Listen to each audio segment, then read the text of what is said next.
Cowboy, a year away, man. I wonder, a year away, has it been kind of nice to actually have a break for once in your career, or has it been annoying when you're used to normally fighting like every other week? No, it was much needed time off. And it was funny. I just talked with the other social team, and we were talking about kind of the same question. And how did you know, and what have you fixed? And I took a break because everyone says getting in the UFC is like the most important thing they could ever do in their life, you know, and I agree with them on that. But when they get here, they seem to put the brakes on and kind of quit. Like they make it all the way here, and they do so hard to get here, and then they put the brakes on. And I caught myself ridiculing these kids for doing that, and then I was doing the exact same thing. And they say that saying it's, you know, it's hard to be hungry when you're full. And I agree. So took some time off after my last loss for sure. And I didn't know when I was going to fight, if I was going to fight again. And then one day I just woke up and called Sean, like, let's get a fight. And he's like, really? I'm like, yeah, let's get a fight.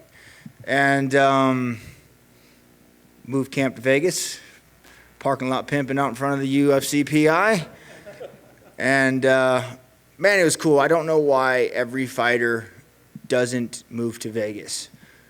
Not blowing smoke up the UFC's ass right now, but that facility and everything they have in place for fighters to succeed is unfucking believable. Cooking your meals, meal prep, diet, all the training, all the sports, all the recovery, everything they have there is. So for me, there is not one box unchecked, so I did everything I had to do. When I'm at the ranch, I got the buffalo and I got the cows and the horses and building fence and so many things pulling me in different directions where it's easy for me to get distracted. In Vegas, I just go to the RV and take a fucking nap in between training. And it was cool. Like I said, I woke up and I was like, let's do this and let's do everything that I need to do to be successful. So there's no questions in my mind, should I, would I, could have, right? Let's do what I needed to do to get to the UFC back in the day. Let's fucking earn your keep. Let's be here. Let everybody know you fucking belong here, that you're not just here on a whim. And then I also look at the flip coin of that and I say, I have nothing else to prove. I've set records. I've been here. I've stayed here. I've done what I need to do. So look at myself in the mirror. I'm here for legacy now. This is just for me, which is fucking even cooler. I don't have to worry about impressing anybody more. That's done. Nor do I care. I'm at the age now where it's like, you like me, you don't give a fuck, you know? But this is for me in the mirror, like this is legacy. I want to look at myself in the mirror and be like, you did everything you could, and that's why we're still here, right? Where my last 2 years, I did nothing I had to do. I just would go to train, and I'm not making fucking excuses. I just didn't do what I needed to do. And that is preparation is a direct effect of what my career spiraled into. So it's time to rectify that and fight for legacy, baby. That's awesome. Were you conscious of it at the time, like over the last couple of years, as you were kind of, I guess, half-assing it a little bit? Fuck it. You know as a person when you get on a treadmill, you're like, I'm going to run for 30 minutes. And about mile 9, you're like, I'm pretty tired. This 9's probably good. You know? And at the ranch, I have that freedom. I don't have somebody standing over me. You know what I mean? I am the general and a soldier, if that makes any sense. So as the general, I tell the soldier little bitch in my mind, like, 9 was good. Go ahead and step down, right? So it's good to step out of that and just become a soldier again and let everybody else orchestrate my training and do what I need to do. Has that been a difficult adjustment for you at all? I mean, I think of you as a pretty stubborn guy at times that does what he wants to do. Has it been difficult to listen to somebody else and do what they tell you to do? I just say nag, nag, nag, nag, but then I fucking do it. But yeah, so no, I understand what needs to be done. And when you understand that, it's really easy to lie to other people. Lying to yourself is tough. Like, you have to fucking face it. So when you have that conversation with yourself in your head, it's nice to know, all right, motherfucker, let's do this. You've always been about fighting anybody, right? But getting paired up with Joe Rogan, another guy that's a bonus machine, a veteran like you, been through the wars. Did that add any excitement to it? Oh, I can't believe Joe and I have never met throughout the years before. When they offered a name, I called Joe. Let's do this. And then they put us on April 30th, and I called Joe, like, Joe, that's not going to work. We're fighting on this. This is not an Apex fight. You guys negotiated out of where you're the Apex, yeah, and he's right? like, Joe's like, what do you want to do? And I was like, well, I'm gonna call Dana, and you backed me up. And he's like, got it. So it's kind of what happened. And we just, yeah, like I said, Joe, I just seen him here a little while ago talking about the kids. I mean, what a good dude, you know what I mean? And no hostility, no blah, blah, but he's going to take my head off, and I plan to do the same with him. So it's not like, oh, we're buddy, this is going to be just a slow starting cowboy. No, this is for legacy, baby. This is how I used to fight, going in there and fucking letting this old dog eat one more time. I love it. And given history between you guys, I mean, should we just automatically write the fight of the night checks right now? I mean, just get them ready? Yeah, I think I seen some stats somebody had that this card has 99 bonuses. Yeah, we're going to set 100 our first starting the live card off. So they can go ahead and just stroke that motherfucker right away. Last thing for me, I mean, so knowing that you poured everything into this, right? I mean, is there like a vacation planned after this? Do you have an adventure planned after this? I mean, or do you keep going? I mean, what is the plan after this? I'm going to Mexico, going diving. I got a week down at Cozumel, so going scuba diving.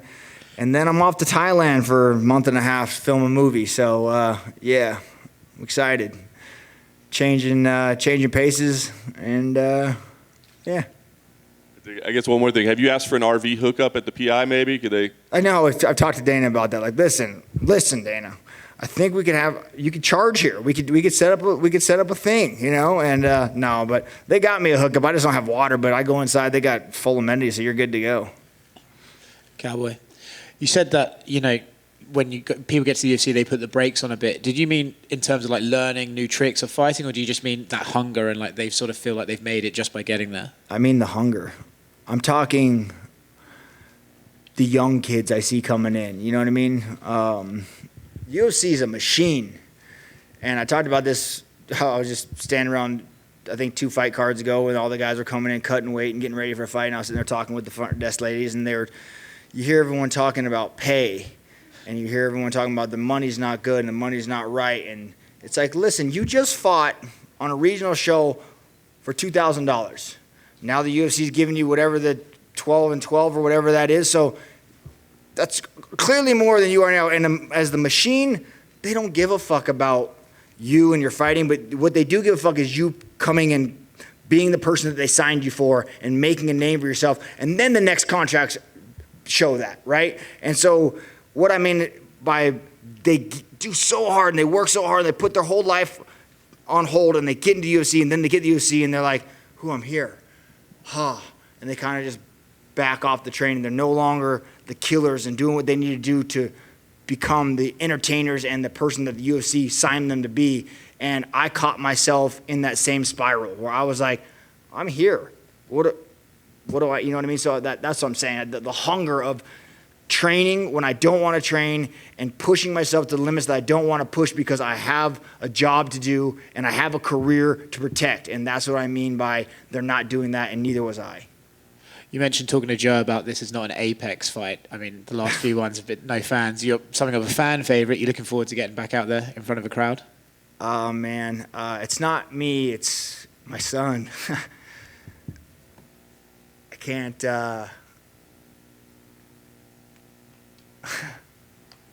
I can't wait.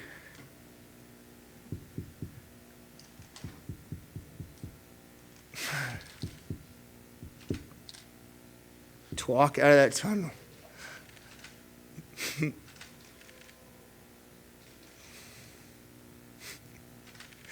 You see the look on his face, you know. Fuck. So yeah, I can't wait so he knows finally what I do, you know? It's crazy how emotional I get, but that's anytime I was working out and I didn't want to do it, that's what I thought of. So I can't fucking wait. Cannot wait to see him smile like, wow, this is my dad. So to me, that's why I wanted a fan, a sold-out crowd to walk out that tunnel, blow the roof off this place, and look over and see my son like, wow, Dad, that's you. So it's cool, man. I remember when I first signed with Tap Out, and Mass used to tell me, I'm just looking for one person that can touch millions. I don't care about touching all these people. I just want to find one person that can touch a million people and change lives. And I feel like they did a good job finding me, and making an impression on me to help mold and sculpt these people. And now I know what that means to find that one person. And when I walk out of that tunnel, I cannot wait to walk and see my son standing there. I'm like, yep, I'm changing you, boy. You're going to grow up with the morals and ethics that I think are appropriate in this world and change you and help you move on to sculpt the next generation of people. So that to me is very important with the younger generation, and if I can pick my son to do that, let's do it. You mentioned fight for legacy. I feel like that's your legacy right there, no? Absolutely, man. That's definitely legacy. And I don't ever get emotional during fighting, which is crazy. I mean, kids bring that out of you. You can tell right now I'm a fucking wreck. Yeah, it's a feeling that I couldn't explain to somebody unless you have your own kid. It's wild. Yeah. Thanks for sharing, man. Of course. Donald, I mean, man, it's special seeing you talk about him in this way, if I'm being honest. I mean, during this time where, you've been out, I would imagine getting itchy knuckles a little bit. Was that part of the reason for wanting to come back, was to get this moment with him and really, now that he's a little bit older, be able to have these kind of weeks and that night on Saturday? Yeah, like he's at the pictures I have of me holding him up like Simba in the fucking cage, he doesn't remember that. He doesn't understand that. He never will. But he's old enough. He was almost 4, and he'll be able to grasp that. Like, he still doesn't know what I do. Like, I go, oh, you're going to work? You're going to Vegas to go to work, Dad? Like, yeah. He doesn't know what that means, and he loves Ninja Turtles, and he loves fighting. So I can't wait when I walk up to him and ask him, what Ninja Turtle is Daddy going to be tonight, buddy? Because I'm going to go out there and kick some fucking ass, so watch out. What's his favorite Ninja Turtle, I have to ask? It's Leonardo. My man, that's the best one. Yeah, Leonardo. And then I'm usually Shredder, and he usually beats me up, but that's how that goes. Do you still enjoy all this as much as you once did? I mean, the process, being there, just everything. The guy sitting right next to you, Nicholas, I met him training in Vegas, and yes, this is the process. I explained to him, this is the part I love. The meeting people, the training, and all the journey of this. So yes, I love this more than ever, and this has been a special one, going to Vegas and mixing it up and trying new things. I'm enjoying it again. And last two things for me. I mean, sure. I wonder during any time during this, which is really the longest break of really your entire career, was there any time at all where you thought, maybe like I'm done, maybe 100%. Oh, there was actually moments? Yeah, 100%. Yeah. Was it, what pushed you through that? Was it your son?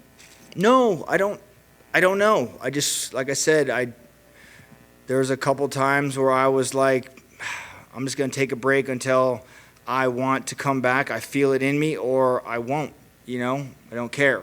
I kind of just, and then one day I woke up and I called my coaches and said, fly down here, we're taking a fight. And they're like, what, when? And I was like, I don't know, but we're doing it. And I just felt it in me, wanted to do it. And so here I am. I shouldn't say the hunger back, it's such a stupid fucking cliche word, but I for sure felt going again. Well, then last thing for me, I'm just curious, when you hit up Dana and then Joe hits up Dana and you guys are doing a pincher attack on Dana right now, are those easy discussions? Is he very easy? I 100% think I might have even put both of us on the same text. Me, Joe, I think we double dipped the text. For one, I mean, I don't even know how much I can talk about this, but there wasn't even a response from Dana. All of a sudden, we just got new contracts in the email. So it wasn't like a thumbs up or a fucking okay or nothing. It was like I put a text together like a little savvy fucking 2 veterans, we fucking pay-per-view, fucking we're badasses, need to be, everyone's deceived, fucking we shouldn't, blah, blah, blah. And then I sent it, and then we just sat there, and I was like, fuck. Right? Fuck. And then the little 3 dots came, like, oh, fuck. And they just sat there forever, no response. And then we got an email with the new contract, and I was like, it worked, Joe. Is that same night, next day? It was literally hours. Like, it happened right away. It just happened. I think maybe he sat back and was like, maybe they're right. Maybe they're onto something. Well done. Way to sell it. Way to sell it. Well, so when I should agreed with myself to take another fight. Part of my agreement was I want to fight in front of a crowd. I love the crowd. Like, don't get me wrong, the UFC Apex fighting but it's not the same energy. Like Phoenix, when fucking 20,000 people are chanting your name and screaming, there's not a feeling in the world. So when I said I'm ready to take a fight, they had the arena for the 30th wasn't announced yet.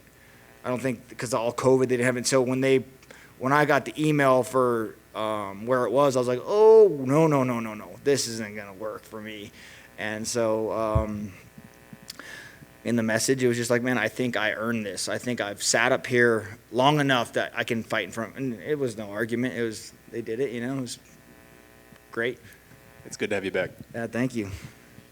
To your left. You mentioned all the records you set and everything like that. You've seen slowly over these past couple of years, Arlovsky and Jim Miller are both tied with you for wins now. Oliveira has surpassed you tied you for bonuses, all these things. Tied. Yeah, tied. I'm tied all the way across. Don't start saying surpass. But does that stuff motivate you? Like, is that yeah. something? Yeah. Yeah. You want those back for yourself? Yeah, and come first fight of the night, we're going to put a tick more on each one of those to start the fucking pay-per-view off. So Oliveira, he's going to look like, fuck, goddamn, he got another bonus. I better get to work.